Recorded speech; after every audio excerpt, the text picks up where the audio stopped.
Hello friends, तो आज के चैप्टर में देखेंगे। आज नया चैप्टर लेके आया हूँ, चैप्टर 2 9th की सीरीज़ वाला। तो चैप्टर 1 हो चुका है। यदि उसको नहीं देखे होगे तो डिस्क्रिप्शन में मैं डाल दूंगा उसका लिंक, उसको जाके देख लीजिएगा। तो चैप्टर 2 है, इसमें 9th क्लास का आपका is matter around us pure. तो मतलब ये हुआ कि हमारे आसपास का जो मैटर है, मैटर का मतलब बताया था आप लोग, सॉलिड, लिक्विड, गैस, ये सभी चीज़ें हैं। तो क्या वो प्योर है या फिर इम्प्योर है, इसी के बेस पे है पूरा अपना ये चैप्टर।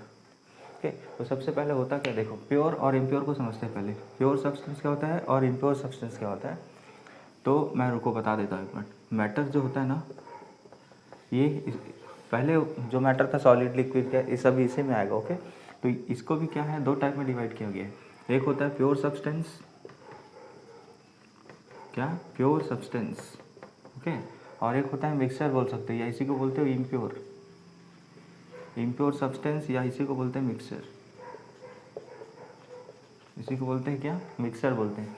तो प्योर सब्सटेंस में क्या क्या पढ़ने वाले हैं हम लोग, ये बता देता हूँ मैं आपको। प्योर सब्सटेंस में हमको पढ़ना है एलिमेंट। अब एलिमेंट क्या होता है आप लोग को पता नहीं है, कंपाउंड। जस्ट क्लासिफिकेशन अभी बता देता हूँ क्या क्या पढ़ना है, उसके बाद 1 बाय 1 देखते चलते। अब इसमें क्या पढ़ेंगे, मिक्सचर। अब ये मिक्सचर क्या होता है, दो टाइप का होता है ये, इस पर दो टाइप से डिवाइड हुआ है ये। ओके, तो पहला होगा होमोजेनस मिक्सचर, होमोजेनस मिक्सचर, इसी को सॉल्यूशन भी बोलते हैं। ओके, सॉल्यूशन इसी में पढ़ते हैं, पूरा सॉल्यूशन इसी में आ जाएगा। और बाकी हेट्रोजीनस, हेट्रोजीनस मिक्सचर, तो इसमें आप दो चीज़ पढ़ोगे, कोलाइड पढ़ोगे, कोलाइड्स एंड सस्पेंशन, सस्पेंशन। तो ये आपका पूरा क्लासिफिकेशन है। ओके, तो सबसे पहले इस पूरे चैप्टर 2 में यहाँ से वहाँ से पूरा पढ़ने वाले हैं हम लोग।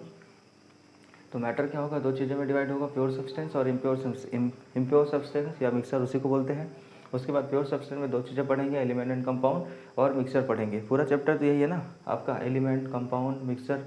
मिक्सर भी होमोजेनस मिक्सर और हेट्रोजेनस मिक्सर दो टाइप का होता है। सोल्यूशन आएगा तो सोल्यूशन को पूरा देखेंगे, कॉन्सेंट्रेशन इसको कैसे निकालना है, क्या करना है, उसके बाद फिर इसमें जाएंगे हेट्रोजेनस में, और प्रैक्टिकली मैं आपको उसको करके दिखाऊंगा। ओके, तो चलो स्टार्ट करते हैं मैटर। तो प्योर सब्सटेंस क्या होता है आपका, जो एक ही पार्टिकल से मिलकर बना होता है। ओके, एक ही पार्टिकल की बात कर रहा हूँ। एक ही पार्टिकल मतलब क्या समझे, सपोज आपके पास शुगर है, शुगर में और कुछ चीज़ मिला रहता है कि नहीं मिला रहता है, तो शुगर क्या होता है, शुगर के पार्टिकल उसमें रहते हैं, तो एक ही टाइप का पार्टिकल हुआ ना, तो वो क्या हो जाएगा, आपका प्योर सब्सटेंस हो जाएगा। अब बोलो कि मिल्क होगा, क्या मिल्क नहीं होगा प्योर सब्सटेंस, क्योंकि मिल्क में बहुत सारी चीज़ें मिली होती है। मिल्क तो खुद देखो, मिल्क हो गया आपका, कैल्शियम हो गया उसमें, प्रोटीन हो गया, फैट हो गया, वाटर हो गया, कितने सारी चीज़ें मिल रही, तो किस में चला जाएगा, मिक्सर के एग्जाम्पल में चला जाएगा। तो ये हुआ आपका प्योर सब्सटेंस, मतलब only single type of particle can define the pure substance. Only single type of particle, single या वन टाइप ऑफ पार्टिकल लिख सकते हो, एक ही मतलब है, one type of particle, one type of particle. तो ये क्या होगा आपका प्योर सब्सटेंस बोलेंगे इसको। इसका मतलब क्या हुआ कि आपका जो एलिमेंट है होगा और जो कंपाउंड होगा एक ही टाइप का ही कंपाउंड से मतलब मिलकर बना होगा, कंपाउंड या एटम से मिलकर बना होगा। अब आते हैं एलिमेंट में। ओके, अब एलिमेंट क्या होता है, देखो एलिमेंट को क्या है, एलिमेंट को आप एग्जैक्टली बताऊंगा तो नहीं समझोगे, जैसे बहुत सारी चीज़ें भी लिखूंगा, हाइड्रोजन, कार्बन, नाइट्रोजन, ये सब लिखूंगा चालू तो नहीं समझ में आएगा। तो उसके लिए एक वीडियो आप देखोगे अभी थोड़ी देर बाद। ओके, तो ये वीडियो आप देखिए। मॉडर्न पीरियोडिक टेबल है ये, मोस्ले का, गिवन बाय मोस्ले। तो मोस्ले नाम के साइंटिस्ट ने इसको दिया था। ओके, तो ये देखो, ये जो पूरा पीरियोडिक टेबल है ये 4 ब्लॉक में बटा होता है। ठीक है, तो पहला एस ब्लॉक, ये होता है डी ब्लॉक, ये होता है आपका पी ब्लॉक, 13, 14, 15, 16, 17 और ये 18 यहाँ तक, ये होगा आपका पी ब्लॉक। और यहाँ से ये स्कैडियम, टाइटेनियम, ये पूरा लेके जिंक तक, और ये हो जाएगा यहाँ वाला और यहाँ तक वाला, ये पूरा क्या हो जाएगा, जो आपको रेक्टेंगल दिख रहा है ये होगा आपका डी ब्लॉक। उसके बाद ये दो होता है, इसको क्या बोलते हैं, एस ब्लॉक। एस ब्लॉक को hydrogen, lithium, potassium, rubidium, caesium, francium, और ये बेरिलियम वाला। ओके, जो फर्स्ट ए में और सेकंड ए में ये आता है, इसमें आता है। ओके, तो ये हो गया। और जो चौथा ब्लॉक है ये किस में आता है आपका, नीचे वाले में। तो इनका जो प्रॉपर्टी होता है ना एकदम डिफरेंट होता है। ये जो आपका 28 यहाँ पे, सॉरी 28 एलिमेंट सही, इसका 14 और इसका 14, लेंथेनाइट और एक्टिनाइट का, तो दोनों का अलग अलग होता है। 14 एलिमेंट इसमें होते हैं, इसलिए अलग से रख देते हैं क्योंकि ये रेडियो एक्टिव नेचर शो करता है इसमें। ओके, तो अब देखो ये फर्स्ट वाले ग्रुप को क्या बोलते हैं, इसको अर्थलाइन, सॉरी एल्कलाइन मेटल, क्या बोलेंगे, एल्कलाइन मेटल। अब नाम से ही समझ आ रहा है अल्कलाइन मतलब क्या होता है, बेस वाला। तो इसमें यदि कुछ इसका जो कंपाउंड यदि वाटर में मिलाओगे कुछ करोगे तो बेसिक नेचर देगा। ओके, ये होता है अल्कलाइन अर्थ मेटल। आपका ये जो सेकंड नंबर वाला beryllium, magnesium, calcium, strontium, barium और रेडियम, ये दोनों हालांकि रेडियो एक्टिव होते हैं। ओके, तो ये जो हो गया ना आपका, क्या बोला मैं, एल्कलाइन अर्थ मेटल। इसका मतलब क्या होता है कि ये ज़्यादातर अर्थ क्रस्ट में मिलता है। ये जो आपका बेरिलियम हो गया, मैग्नीशियम हो गया, कैल्शियम हो गया। कैल्शियम क्या होता है, डोलोमाइट होता है कि डोलोमाइट का क्या हो गया उसका, ये जब आगे पढ़ूंगा ना आपको उसमें बताऊंगा बाद में कि कौन कौन सा और होता है इसका एक्चुअल में। जैसे डोलोमाइट है, अपनी भिलाई में भी है डोलोमाइट। ओके, तो डोलोमाइट में क्या होता है, कैल्शियम होता है। कहाँ मिलेगा, अर्थ में तो मिलता है, अर्थ क्रस्ट में, सेम चीज़ वैसी है। ओके, यहाँ से यहाँ तक क्या बोलेंगे, ये होता है डी ब्लॉक। और इसको एस ब्लॉक क्यों बोल रहे हैं, क्योंकि इसका जो आउटर मोस्ट का जो इलेक्ट्रॉन हो ना एस ऑर्बिटल में जा रहा है, इसीलिए बोल रहे हैं इसको एस ब्लॉक। इसलिए एस ब्लॉक में आता है ये दोनों, क्योंकि इसका जो आउटर मोस्ट का इलेक्ट्रॉन होता है लास्ट में जाता है, लास्ट ऑर्बिट में ही जाता है। Got it. और ये जो हो गया डी ऑर्बिटल, सॉरी ये हो गया डी ब्लॉक। डी ब्लॉक क्यों बोल रहा, समझ में आ गया, क्योंकि इसका जो लास्ट इलेक्ट्रॉन होगा किस में जाएगा, डी ऑर्बिटल में जाएगा। ओके, तो ये इस टाइप से होगा, तो डी ब्लॉक में आ जाएगा उसका। ठीक है, इसको ट्रांजिशन मेटल बोलते हैं क्योंकि बहुत सारी चीज़ों में जैसे कि आपका कैटलिस्ट में यूज़ हो जाता है। ओके, मतलब इसके कहीं ना कहीं आपको अनपेयर्ड मिलेगा इसके अंदर में जो डी ट्रांजिशन शो कर है। डी ट्रांजिशन आपके फर्स्ट यूनिट में है, फर्स्ट यूनिट में जब जाऊँगा तब पढ़ाऊँगा उसके बारे में मैं। ओके, ये होता है पी ब्लॉक। पी ब्लॉक में ना स्पेसिफिक नाम है कुछ इसका ग्रुप का। तो देख ले, ये बोरॉन हो गया, कार्बन हो गया, नाइट्रोजन, ऑक्सीजन, इसको नाइट्रोजन फैमिली, इसको बोलते हैं निक्टोजन। क्या बोलते हैं, निक्टोजन। निक्टोजन क्यों बोलते हैं, निक्टो का मतलब होता है जैसे कि घुटना, दम घुटना बोलते हैं जैसे घुटन, उस टाइप का, चोकिंग जिसको बोलते हैं। ओके, तो इसका मतलब हो गया निक्टो का। और जेन का मतलब होता है प्रोड्यूसर, मतलब ये जो ग्रुप होता है ना ये दम घुटने वाला गैस प्रोड्यूस करता है, इसलिए इस फैमिली को क्या बोलते हैं, निक्टोजन फैमिली। ओके, और इसको बोलते हैं चाल्कोजन, इसको क्या बोलेंगे, चाल्कोजन फैमिली। ओके, और ये आपका 17 ग्रुप है, इसको क्या बोलेंगे, halogen family. Fluorine, chlorine, bromine, iodine, astatine और टेनिसिन, ये न्यूली है, रेडियो एक्टिव, उसको छोड़ो। और ये यहाँ पे जो येलो दिख रहा है ना, आप लोगों को दिख रहा होगा, कोई येलो में है, कोई रेड में है, कुछ है, तो ये जो येलो रंग का है उसको आर्टिफिशियली लैब में मैन्युफैक्चर किया गया है। ठीक है, रेडियो एक्टिव वाला। और ये जो लास्ट वाला होता है जो कम्प्लीट रेड में दिख रहा है, जो रेड में दिख रहा है वो क्या है आपका ये इनर्ट गैस होता है। इनर्ट गैस है इसका मतलब, यहाँ नाइट्रोजन भी गैस होता है, ऑक्सीजन, क्लोरीन ये सब गैस है। और ये जो ये वाला दिख रहा है ना इसको बोलते हैं लिक्विड। तो मरकरी भी देखो इसी कुछ होगा उसमें, ये देखो मरकरी का भी सेम है, गैलियम का भी सेम है। तो ये जो अलग कलर शो कर रहा है ना ये लिक्विड फॉर्म में है। ओके, ब्लैक है वो मेटल है, इसमें भी डिवाइड क्या होगा, मेटल, नॉन मेटल, ये सब में डिवाइड होता है, वो आगे जाके देखेंगे बाद में। तो ये हो गया आपका क्या बोलते हैं 18 ग्रुप। उसको क्या क्या बोलते हैं, इनर्ट गैस या आइडियल गैस बोलो या इनर्ट गैस बोलो या नोबल गैस बोलो, तीनों का मतलब सेम होता है। ओके, सेम चीज़। तो ये हुआ आपका overview of periodic, modern periodic table. याद रखना इसको, थोड़ा सा यहाँ पे भी दिया मैं इसका डिस्क्रिप्शन में, इसका जो भी है पीडीएफ डाल दूंगा, या तो नेट से भी करोगे गूगल तो मिल जाएगा, कोई दिक्कत वाली बात नहीं है इसमें। ओके, तो इसमें एटॉमिक नंबर, एटॉमिक वेट और कौन से ऑर्बिटल में जा रहा है मेन लास्ट, वो सब इसमें दिया रहेगा। ओके, जनरल फार्मूला जो भी होगा मैं आपको व्हाइट बोर्ड में बताऊंगा बाद में। ओके, तो इसके आगे कंटिन्यू करते हैं ब्लैक बोर्ड में। अब आप समझ गए होंगे कि पीरियोडिक टेबल मैंने दिखाया था, उसमें 4 ब्लॉक में बटे होते हैं, SPDF एंड F ब्लॉक। उसमें जितने भी है SPDF ब्लॉक में सभी के सभी एलिमेंट है। ओके, एलिमेंट क्या हुआ जिसका आप फर्दर डिवाइड नहीं कर सकते, जैसे कि मैं एटम और मॉलिक्यूल वाले चैप्टर में बताया था। ओके, तो एलिमेंट क्या कर सकते हैं, इसको फर्दर आप डिवाइड नहीं कर सकते। सपोज आपके पास हाइड्रोजन है, हाइड्रोजन हुआ, हाइड्रोजन को दिखाया ना, हाइड्रोजन, लिथियम, ये क्या हो गया। अब एलिमेंट में ये होता है नॉन मेटल है। ओके, अब मैं आगे बताऊंगा, ये 3 चीज़ों में और डिवाइड होता है। जैसे ये हाइड्रोजन होता है, हाइड्रोजन को आप फर्दर डिवाइड कर सकते हो, नहीं कर सकते डिवाइड। सपोज आपके पास मॉलिक्यूल है जैसे कि H2 हो गया, तो आप इसको डिवाइड कर सकते हो कि नहीं, इसको जब सेपरेट करोगे तो ये हाइड्रोजन 2 हाइड्रोजन में चेंज हो जाएगा, मतलब 1 हाइड्रोजन इसका, 1 हाइड्रोजन इसका, यही चीज़ बोल रहा हूँ मैं। जो एलिमेंट होता है वो फर्दर डिवाइड नहीं कर सकते आप उसको किसी सिंपलेस्ट एटम में या सिंपलेस्ट पार्टिकल में बोल सकते हो, क्योंकि पार्टिकल देख रहे हैं ना, तो सिंपलेस्ट पार्टिकल में आप उसको डिवाइड नहीं कर सकते। आप सपोज आपके पास ये हो गया, ऑक्सीजन हो गया, ऑक्सीजन को आप कर सकते हो, ऑब्वियसली ये मॉलिक्यूल है। ठीक है, मॉलिक्यूल है तो क्या हो जाएगा आपका, इसमें ऑक्सीजन और ऑक्सीजन में चेंज हो जाएगा ये। अब इसके बीच में डबल बॉन्ड होता है, ये सब छोड़ो अभी। ठीक है, फिलहाल तो इसको समझो, ये एलिमेंट किसको बोल रहे हैं यहाँ पे। ओके, तो एलिमेंट को फर्दर डिवाइड नहीं कर सकते, तो ये एलिमेंट नहीं होगा आपका। ओके, ओनली जो ऑक्सीजन होगा वो एलिमेंट होगा। जैसे कि आपका हाइड्रोजन हो गया, लिथियम हो गया, इसको मिटाता हूँ फिर से लिखता हूँ, जैसे एग्जाम्पल बता रहा हूँ इसका जस्ट। जैसे हाइड्रोजन हो गया आपका, कार्बन हो गया, नाइट्रोजन हो गया, ओके। और क्या हो जाएगा, सोडियम हो जाएगा आपका, मैग्नीशियम हो जाएगा, बहुत सारे जितने भी पीरियोडिक टेबल में है सबके सब एलिमेंट ही होते हैं। अलग अलग डिवाइड किया गया उसको एसपीडीएफ ब्लॉक में, ओके। अब जो एलिमेंट होता है ना वो 3 टाइप का होता है, यहीं पे हमको पढ़ना पड़ेगा। 3 टाइप का होता है, अभी 1 बाई 1 ले जा रहा हूँ, अच्छे से देखते रहो, क्योंकि आपके लिए फर्स्ट टाइम होता है ना 9th में सब चीज़ें, इसलिए डिटेल में बताते जा रहा हूँ। अब ये एलिमेंट 3 चीज़ों में डिवाइड होता है, ये मतलब this is further divided into 3 types, okay. एक होता है मेटल, एक क्या होगा मेटल, दूसरा होगा नॉन मेटल, और तीसरा होगा आपका, तीसरा क्या हो जाएगा आपका, मेटल वाइट।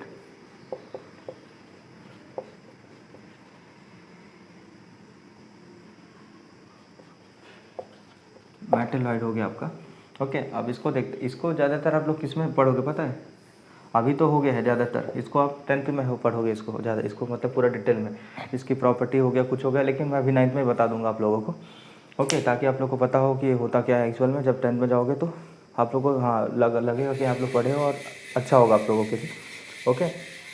तो मेटल क्या हो गया, तो मेटल की एक प्रॉपर्टी होती है, याद रखना। तो इसमें कुछ कुछ चीज़ें ही मैं आज बताऊंगा आप लोगों को, ओके। मेटल, नॉन मेटल और मेटल वाइट, इसी के बारे में डिस्कस करूंगा बस, बाकी उसको होगा वो नेक्स्ट क्लास में देखूंगा। तो मेटल में आते हैं, नॉन मेटल में, और मेटल वाइट बताता हूँ होता क्या है, बाकी मैं मिटा दे रहा हूँ। अब देखो मेटल, इसको पढ़ते हैं मेटल को। मेटल्स क्या होता है, इसके लिए 3 चीज़ मैं बताता हूँ। मेटल जो होता है ना, इसमें फ्री इलेक्ट्रॉन्स होंगे, ठीक है। फ्री इलेक्ट्रॉन्स क्यों होंगे, जब आउटर मोस्ट में जो भी इलेक्ट्रॉन, आउटर मोस्ट वाला जो इलेक्ट्रॉन होता है, सपोज आपके पास, चलो उसको छोड़ो, मैं जब प्रॉपर्टी बताऊंगा तब बताऊंगा मैं आप लोगों को, सब फ्री इलेक्ट्रॉन ही इलेक्ट्रॉन। तो इसमें 3 चीज़ें भी याद रखना, जो मेटल्स होते हैं ना वो मेलिएबल होते हैं, एबिलिटी प्रॉपर्टी होती है, एबिलिटी, ओके। अब ये क्या होता है बोलोगे, ठीक है। तो जितने भी मेटल्स होंगे, तो मेलिबिलिटी का मतलब होता है जब इसको आप हैमर्ड करोगे, मतलब या किसी चीज़ से उसको क्या करोगे, मारोगे इसको, ठीक है। तो ये ना सीट का रूप ले लेगा, मतलब चादर की तरह हो जाता है। जैसे कि आयरन देखो ना आप लोग, आयरन को क्या करते हैं, आयरन को पीटोगे तो क्या होगा, ये सोना हो गया आपका, गोल्ड हो गया AU, और सिल्वर हो गया। इसको जब भी आप करोगे तो क्या होगा, ये मेटल मतलब एक चादर की तरह, सीट की तरह हो जाता है ना। तो ये जो सीट की तरह प्रॉपर्टी हो रहा है ना, उसी को मेलिएबल बोलते हैं। मतलब यदि कोई मेटल को जब हैमर्ड करोगे या उसको पीटोगे, ठीक है, तो वो क्या हो जाएगा, विदाउट ब्रेकिंग एक सीट के फॉर्म में चेंज हो जाएगा। तो वही प्रॉपर्टी बोलते हैं मेलिएबिलिटी, ओके। तो जितने भी मेटल्स होते हैं सब मेलिएबल प्रॉपर्टी के मेलिएबल होते हैं, ओके। तो ये चीज़ पता चल गया आपको, जो मेटल्स है। और दूसरा देखो इसमें डक्टिलिटी, डक्टिलिटी का मतलब क्या होता है, ये ज़्यादातर मतलब आप किसी भी मेटल को यदि आप मतलब जैसे ग्राइंडर से नहीं होता, मतलब पर्टिकुलर वो होता है, जैसे कि सोना चांदी ये सब को क्या होता है, पतला वायर बनता है। यदि आपका छोटा सा भी सोना होगा या चांदी होगा ना, उसको कितना लंबा चेन बना देते हैं, ज्वेलरी बनता है, कुछ बनता है। तो ठीक है, यदि कोई मेटल मान लो बहुत लंबा वायर की तरह आप खींच रहे हो उसको विदाउट ब्रेकिंग, मतलब ब्रेक नहीं होगा जब उसको आप किसी ऑब्वियसली हाथ से नहीं खींच सकते, उसको किसी रोलर में डालते हैं, ठीक है। अलग अलग शेप का होता है, जितने भी आपको वाइट का वो चाहिए या जितने भी मोटाई का आपको बनाना होगा चेन, उस हिसाब से रहता है वो। तो उसको यदि उसमें डालोगे तो वो चेन के फॉर्म में चेंज हो जाता है, मतलब फुल वायर की तरह हो जाता है समझो, ठीक है। तो ये जो प्रॉपर्टी होती है किसी भी मेटल की, उसको बोलते हैं डक्टिलिटी प्रॉपर्टी, ओके। मेटल क्या हो जाएगा, पहले तो मेलिएबल होगा, प्रॉपर्टी दिखाएगा, डक्टिलिटी प्रॉपर्टी दिखाएगा। ये 2 चीज़ बहुत ज़्यादा होता ही होता है इसमें सब मेटल में। और एक होता है ब्रिटलनेस, नहीं होता है इसमें, ब्रिटलनेस होता है नॉन मेटल में। अब देखो नॉन मेटल, तो नॉन मेटल में क्या होगा आपका, ब्रिटलनेस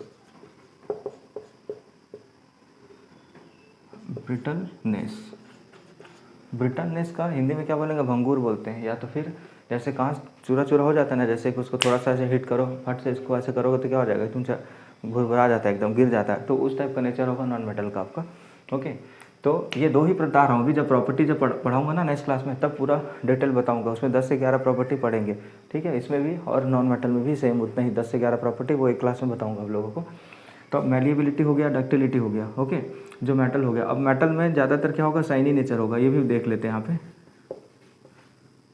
शाइनी नेचर, इसमें डल नेचर होता है इसका, ठीक है। इतना ज़्यादा क्या हो जाएगा, ब्राइट नहीं होता है, ओके।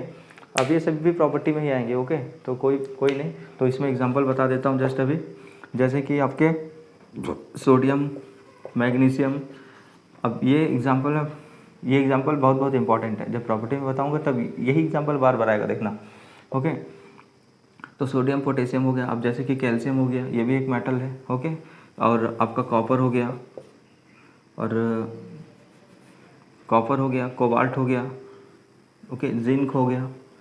जितने भी मेटल्स हैं, कम से कम जो पीरियोडिक टेबल्स में जो है ना, कम से कम कितना टोटल 118 एलिमेंट होते हैं टोटल पीरियोडिक टेबल में। ओके, जो आप लोग को दिखाया था एक वीडियो में। तो इसमें से जो 94 होते हैं ना, वो ज़्यादातर मेटल्स होते हैं, ज़्यादातर मेटल्स होते हैं। मतलब मेटल्स होंगे, और मेटल ज़्यादातर सॉलिड ही मिलेगा, सॉलिड ही मिलेगा, लेकिन कुछ कुछ एक्सेप्शनल है। ओके, जिसको बताऊंगा। जैसे एक्सेप्शनल में सॉलिड बोल रहा हूँ ना मैं, तो मेटल की प्रॉपर्टी क्या होती है, सॉलिड ज़्यादातर होता है उसमें। 94 में 94 मेटल्स होते हैं, उसमें भी सॉलिड है, सॉलिड है, सॉलिड में भी। लेकिन सोडियम और मैग्नीशियम होते हैं सॉफ्ट होते हैं, सॉफ्ट मेटल कहलाते हैं। क्यों कहलाते हैं बताऊँगा बाद में, सब नेक्स्ट वीडियो में। ये हो गया आपका। अब इसमें से बचा जो ये 24 होगा ना, ये वाला, ये ज़्यादातर क्या होता है, हैंडमेड होते हैं। क्या बोल सकते हैं, लैब में प्रिपेयर किए जाते हैं इसको। ये वाला मतलब 118 में 94 तो मेटल्स होंगे, जितने भी मेटल्स हैं। ओके, मेटल्स होंगे। अब 24 इसमें से लैब सिंथेसाइज होंगे। ठीक है, अब इसमें क्या एग्जांपल देखते हैं नॉन मेटल में। नॉन मेटल में जैसे कि आपका हाइड्रोजन हो जाएगा, हाइड्रोजन हो गया, कार्बन हो गया, नाइट्रोजन हो गया। मतलब इसमें जितने भी होंगे सब गैसियस मॉलिक्यूल ही होंगे। जितने भी 18 ब्लॉक है ना, आपके दिखाया था मैं, 18 ब्लॉक में क्या था आपका, इनर्ट गैस था, वो सब भी इसमें आ जाएगा आपका। तो हाइड्रोजन हो गया, सल्फर हो गया, फास्फोरस हो गया, ये जितने भी सब चीज़ें हैं ना, जस्ट अभी लिख रहा हूँ। बाकी 18 ग्रुप का पूरा होगा, जितने भी गैसेस होंगे। तो ज़्यादातर इसमें लिक्विड और ये गैसेज, ज़्यादातर गैसेस मिलेगा आपको इसमें। ओके, तो अब तीसरा एक लास्ट बचा है मेटलॉइड, उसको ख़त्म करते हैं। मेटलॉइड थोड़ा ईजी है, मेटलॉइड। ठीक है, तो इसमें क्या होता है, इसमें दोनों का प्रॉपर्टी मिलता है। दोनों का प्रॉपर्टी मतलब metals and non metals, metals और नॉन मेटल्स, इन दोनों का प्रॉपर्टी इसमें मिलेगा आपको। ठीक है, मतलब वो क्या होगा, मैलिएबल होगा, और ब्रिटलनेस भी हो सकता है, या फिर डक्टिलिटी प्रॉपर्टी भी मिलेगा, और ये ब्रिटलनेस हो सकता है। ओके, या फिर ये ज़्यादा साइन होगा तो एक में यदि मान लो ज़्यादा साइन है तो कोई ब्रिटलनेस प्रॉपर्टी मिलेगा आपको। सेम चीज़, ब्रिटलनेस ज़्यादातर वही होता है। ठीक है, फ्री रेडिकल, ये सब चीज़ें होगी आपका। इसमें एग्जांपल में देखोगे तो कौन सा आ जाएगा मेटलॉइड में, जैसे कि जर्मेनियम होता है आपका, सिलिकॉन हो गया। ओके, आपका और क्या होता है, जर्मेनियम, टीन बोलते हैं, और ठीक है, टीन भी हो गया आपका, लेड हो गया। ये सब चीज़ें क्या हो जाएगी, किस में जाएगा आपका, मेटलॉइड में जाएगा पूरा। ओके, तो मेटलॉइड में ज़्यादा नहीं है, जो मेटल और नॉन मेटल का प्रॉपर्टी रखता होगा उसको क्या बोलेंगे, मेटलॉइड बोलते हैं। मतलब मिक्सिंग होता है दोनों का, मेटल और नॉन मेटल का, कुछ कुछ प्रॉपर्टी मिलता है। एक से ज़्यादा प्रॉपर्टी भी मिल सकता है, या एक से कम प्रॉपर्टी भी, मतलब कुछ ना कुछ मिलेगा। मोर देन वन प्रॉपर्टी तो मिलेगा मिलेगा, मेटल का भी होगा और नॉन मेटल का भी प्रॉपर्टी से मिलेगा, तो इसलिए इसको मेटलॉइड बोलते हैं। ओके, आई होप यहाँ तक आप लोग को समझ आया होगा। हम आगे बढ़ते हैं, नेक्स्ट क्लास में बताऊँगा। ओके, आज के लिए थैंक्स।